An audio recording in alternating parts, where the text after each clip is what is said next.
Hello there, a very good evening and welcome to another edition of Biz First in Focus. Usually this program we focus on the business aspect of things, of course, as the name of the program goes, Biz First in Focus. But today we move into a little more unconventional form of business happening right here in Sri Lanka. Of course, this is an important aspect of everybody's life. Although it has converted itself into a business venture of some sorts. But however, without further discussions, I'd like to bring to you a small quote, a very popular phrase that says, every artist dips his brush into his own soul and paints his own nature into a picture. Yes, this is a form of art that we will be discussing today here on Biz First in Focus. And here in our studios, our guests today are two people who are making all of this possible, making it possible for artists here in Sri Lanka to come out, to show their talent, and to make a living out of what they can do best. Getting to know our guest first, on my immediate right, Mrs. Kamleen Jayasuriya. She is the head of operations of CSR at John Keel's Holdings.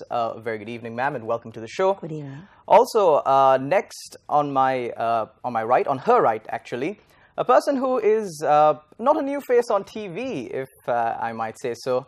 A man who's been here for quite a long time, Mr. Arundayas Bandaranayake.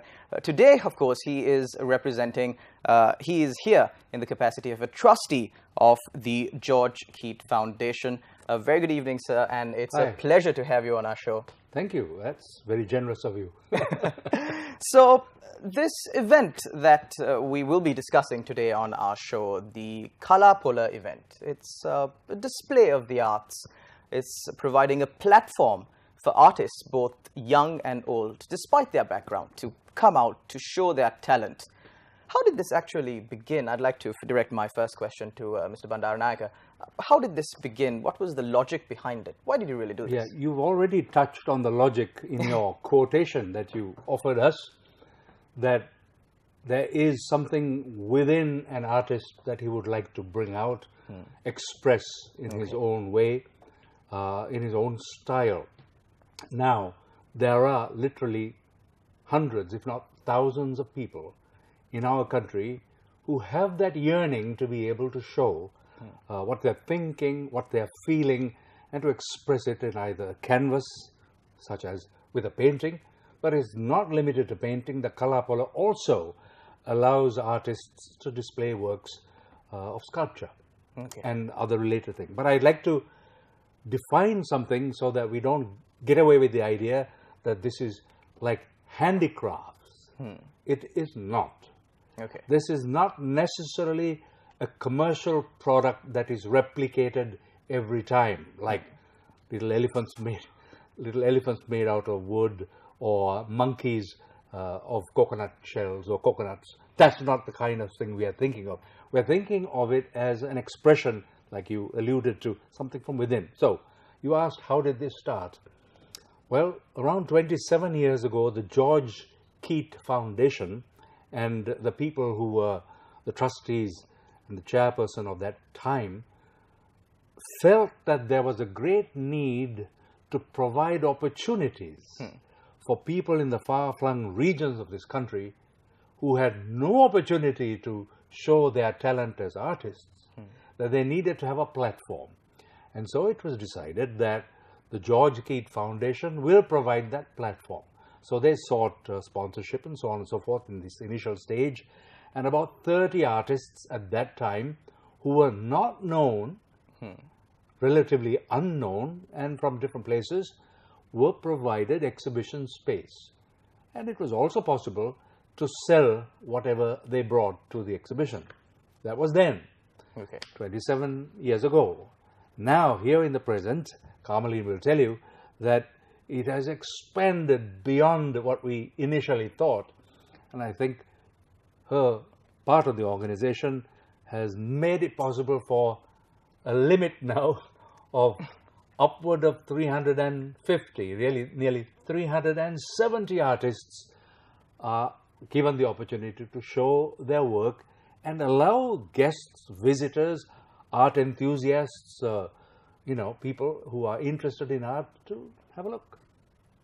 My next question is out to Mrs. Kamlin Jayasuriya. Ma'am, you've been a part of this program for the past 26 years. Of course, a reputed organization as the one you represent would not have been a part of this initiative if it did not have a great outcome, a great impact onto the society. Could you tell us a little bit about that?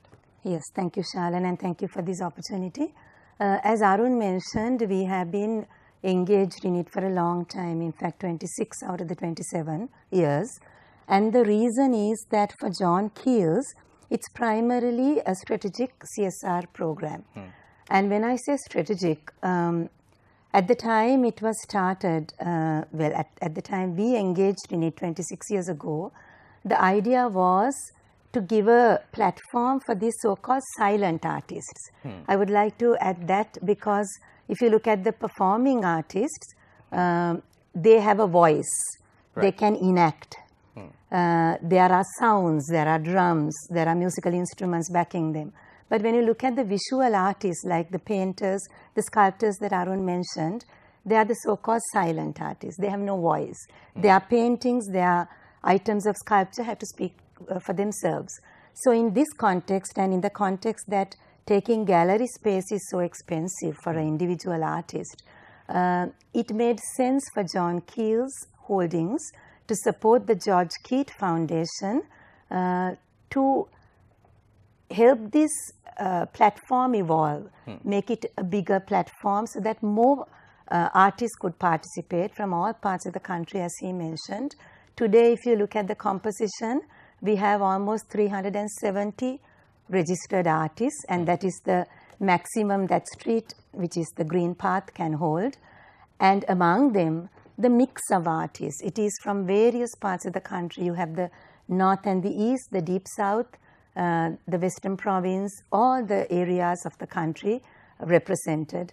Then you have the senior artists, the recognized faces, and the junior artists, the emerging artists. You have the student artists from the University of Visual and Performing Arts, for instance, participating.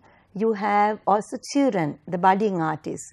We have something called the Children's Art Corner, which also takes place at the public library, which promotes art among the young. Right. To be able to indulge in this as more than a hobby, possibly as a potential profession. And if I'm to add also to the objective of why we are doing it, our CSR vision is to empower the nation for tomorrow, empowering the nation for tomorrow, and empowering people and communities to have a better tomorrow by being able to pursue their dreams, their passions, their vocations, their livelihoods in a more fulfilling, in a more dynamic, in a more rewarding way. So when you take art and culture, for instance, for us it's a part and parcel of a developing or a developed society, that art and culture is also given the same or similar platform as the economic and environmental aspects. We need all this to have balanced development, not just for the individual, but for the country as a whole. So for us, it is very much in keeping with the CSR vision of the company. Ma'am, also, what does an artist really need to have to qualify to be featured at Kalapula? Does he have to be a recognized artist? How do you really apply? How do you Actually, the criteria are very few and fundamental. As Arun rightly said, it's for painters and for sculptors. And when you talk of paintings, rightly, like he mentioned, we will not look at mass-produced art. So in addition to what he already listed, I would like to add greeting cards. So for instance, if you are looking at mass-produced greeting cards, those are also not eligible. So things that are ineligible are really few. It is primarily art that is original and something that the artist takes responsibility for.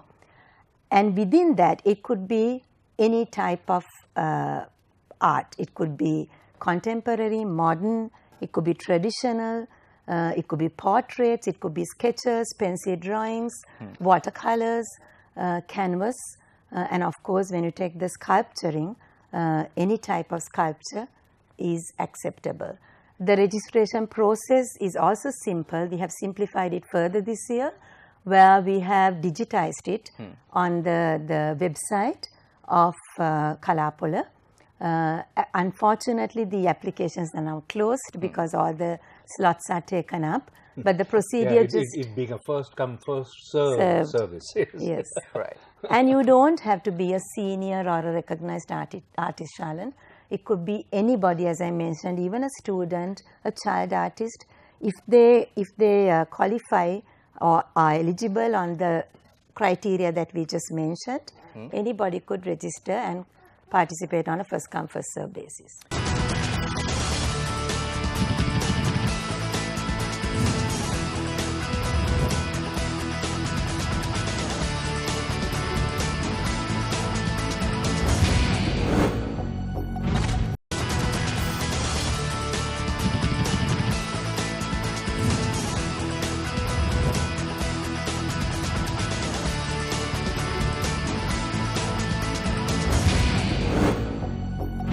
Mr. Bandaranaike, you've been in this endeavor, let's call it, for quite some time now. I'm pretty sure you would have seen the success stories of these artists, how they feel when they come there. Of course, now this event is going to be held on the 23rd of this month, starting at 8 a.m. Could you give a reason for the viewers out there to come and attend this show? Oh, that's a very good opportunity for me to address you and say there's every reason to support these people. I'm using the word people because they are artists of different age groups and so on, as you heard. Now, some of these people feel very tentative about what they do. In fact, I know of some who have dabbled. They don't have the confidence to think of themselves as artists. So at the moment, they could be dabblers. But they're outstandingly talented. They are. And what they need is you to come and say, I like this. If that is heard by them, it makes a world of a difference. And I can think of, I'm not necessarily going to name, but I can think of some artists who emerged in just that way. You know? Now, I am able to speak in the English language, and if a person from overseas comes along, I can on the level deal with him. But not everyone is that way oriented. So I might say a person who speaks one of the vernacular languages, he might feel very bashful. Right. Now, here's an opportunity for that person to show his work. It's very tentative. Now, if somebody like you comes and says, you know, I like this. I am thinking of a project such as this. Are you able to do a theme for me? Now, this has happened to some. This artist comes along and he says, I'm not that good. That's how he feels. But when somebody looks at what he has exhibited there and says, oh, I see great potential. I am thinking of a range of rooms in my hotel and I'd like to have a theme, flowers or trees or something like that. You think you can do it? Now that guy is transformed. From having been tentative, now he's entered the professional realm. So that's just to give an idea. So why should you come? Because of the possibility that you could inspire them. You may not be a big magnet with money to throw and buy pieces of art, but the inquiry will assure them that they have a future. Yeah. And if I may, add to that, Shalan, the fact that the potential buyer can engage with the artist, dialogue with the artist, which you may not be able to do at a museum or gallery. That realm has a different role to play. But if you look at something like an art fair, the artist is there. And you can engage in a conversation, a dialogue, and try to understand, what provoked this artist to draw or paint or express himself in this particular way, and what is the social message. And that is really important because art is a platform of social dialoguing, and this creates a good platform to dialogue in that way. And also to add to this, the amateur artist has an opportunity to go into becoming a professional artist, where art would become his primary profession. Now in Sri Lanka, a lot of artists, like he rightly said, are tentative. They are wondering, you know, what is my future as an artist? They're wondering if they can make a living out of the art that they do. Exactly. Yeah.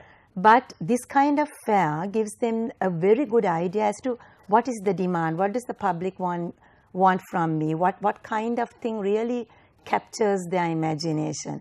And again, people who are in the art profession, like interior decorators, architects and the like, they would want to commission art from somebody who they think has that potential. So, you know, it's not only the sales on the day, the exposure on the day, but it is also what becomes of the artist and his work, you know, beyond the exhibition. So it's growing that clientele in a way that is sustained, so that this possibly amateur artist can one day aspire to be a professional artist. Mrs. Jasuria, the John Keats Holdings company has been partnering with the George Keats Foundation for the past 26 years. And of course, the number has considerably grown from about 30 artists to accommodating 370. That's over tenfold of a growth. How far do you plan on taking this? So at John Keats, there is actually a roadmap to develop art, because we, as I mentioned earlier, it is for us primary to develop art in order to have balanced development in the country. And when you look at how art is used by elsewhere in the world, where through museums, through galleries, through active engagement of artists in the day-to-day life of people, there is so much of potential, that is so much of dialoguing, so much of soul searching that is, you know, brought to the fore through art. We have not even, I think, scratched the surface of it. So for us, the roadmap, as Arun mentioned, Kalapola is the base of the pyramid. It's a very primary base. It's very important to the whole makeup of things. But beyond that, we are supporting these so-called emerging artists so that they could make a name for themselves, not only nationally, but globally. Recently, we supported an artist who got invited to exhibit at the Art Biennale in Venice. And these are the so-called gems, you know, that emerge. The diamonds in the rough. Yes. Yep. And there are so many of them, if given the opportunity, who would shine as much. Then we are also supporting the recently inaugurated museum, which is called the Museum of Modern and Contemporary Art. That was launched in December of 2019. And that is promoting modern and contemporary arts to be displayed in a museum space. The museum currently doesn't have its permanent home, but museums play a very vital role, as you know, in taking artists and the profile of artists and the country's art forward. We are also having a website called the Sri Lankan Art Gallery, which is like a digital platform that enables artists to showcase their art throughout the year. Because Kalapola is limited to a day. This request came from the artists themselves. Why not give us, you know, a longer platform, and hence the digital art gallery. So there are these different ways in which art is being taken forward in a very strategic, it may be slow, but it also a sustained manner of taking our art and artists forward. I might just mention also about this space for you know, a kind of a permanent space for exhibition. Now, this was what she referred to as is something that was opened only a few months ago. Museum of Modern and Contemporary Art. Now, about 3 years ago, someone I know came from Poland. Now, his thing was something to do with, you know, fluid flow or something. He was a scientist.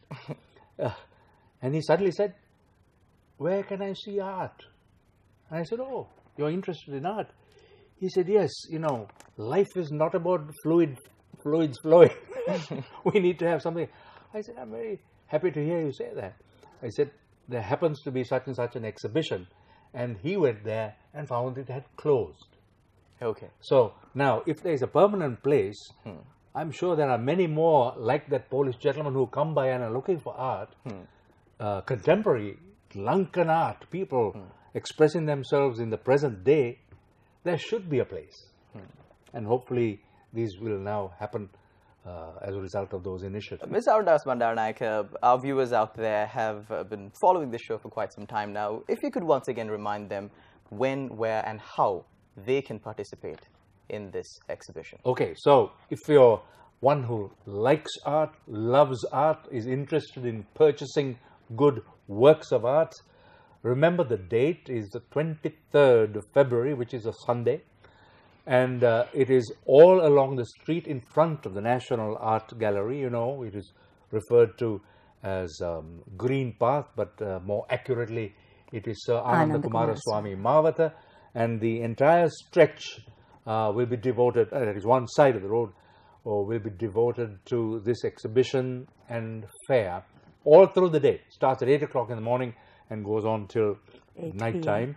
And as Carmeline mentioned, there are various aspects, including spots for children, where they can learn something, be inspired, communicate with others, share thoughts and ideas, and even amongst older artists, developing artists, they'll have the opportunity to interact with other senior artists.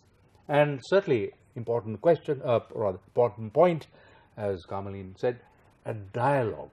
You, as a member of the public or the art-loving connoisseur, can talk to the artists here, find out what's inside there. Find out what's inside their soul. Yeah, okay. And if I can also add to it a little bit, the public can come in at any point of the day between 8 a.m. and 8 p.m. However, if you are collecting or if you are seriously buying, I would recommend that you come as early as possible in the day, because very often later in the day you find that what you would have liked to have purchased is already gone. Okay, so that is one aspect. The other is really it is a fun day for the family. So I would like to invite members of the audience who are watching this, please come with your families. It's a family day out. The old, the young, everybody can come in. And the official ceremony will be at 5 p.m., which is around sundown, which will be followed by a lot of, there'll be a lot of entertainment acts that are going on stage. Yeah, so there'll be dancers, performers, drummers. So it's not just a celebration of pictorial arts, it's a celebration of all the arts. All the arts, exactly.